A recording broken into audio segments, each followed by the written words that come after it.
Setiap keluarga mesti ada 1 kilo emas satu keluarga. Ini bukan waktunya untuk bermewah-mewah. Selagi kais sebulan, makan sebulan, tak kais, tak ada makan, ini bukan waktu bermewah-mewah. Setiap keluarga mesti ada 1 kilo emas satu keluarga. Basic yang tuan-puan kena tahu dan faham tentang emas. Okay? Yang pertama ialah tuan-puan kena ingat, emas tidak ada income. Mana-mana pelaburan emas yang menjanjikan ada income bulan-bulan, beli emas, contoh beli emas, ada income bulan-bulan, itu semua skin cepat kaya bertoping kat emas. Sama ada tuan-puan dia bagi emas fizikal ataupun tak bagi, itu adalah red flag lah.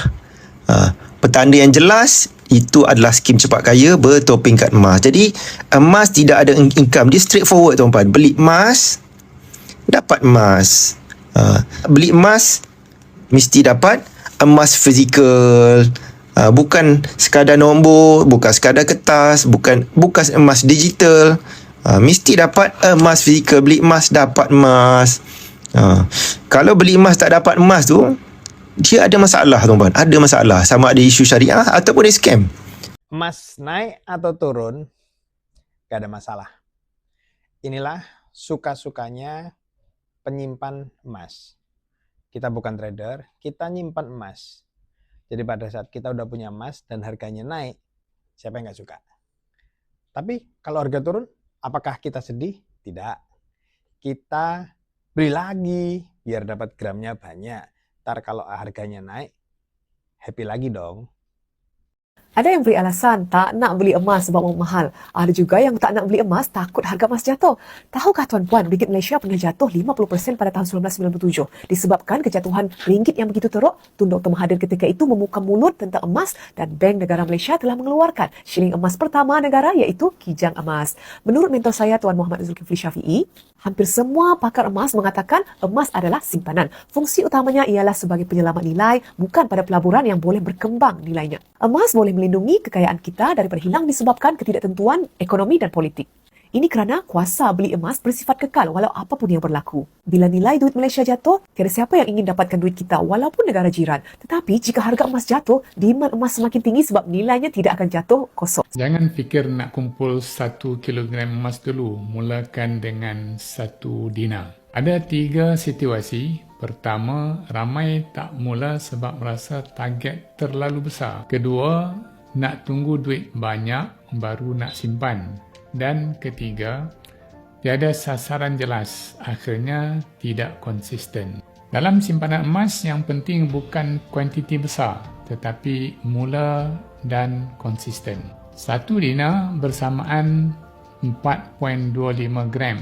Nampak kecil, tapi itu permulaan yang sangat penting. Letakkan sasaran pertama capai 1 dinar.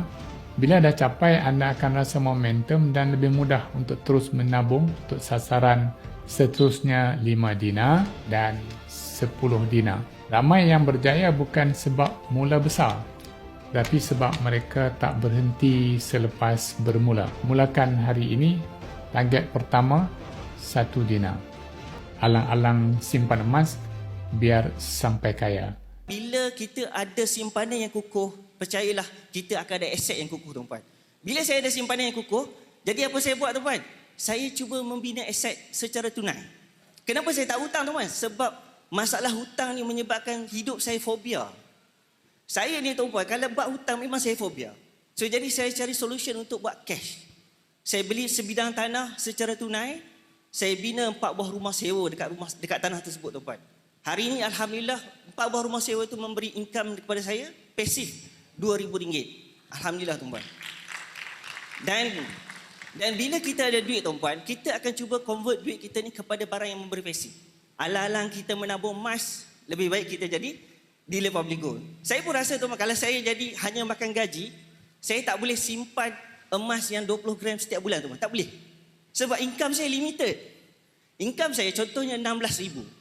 Maksimum saya boleh simpan hanya 70%. Jadi apa cara yang saya nak cari lebih untuk saya boleh simpan lebih tuan-puan?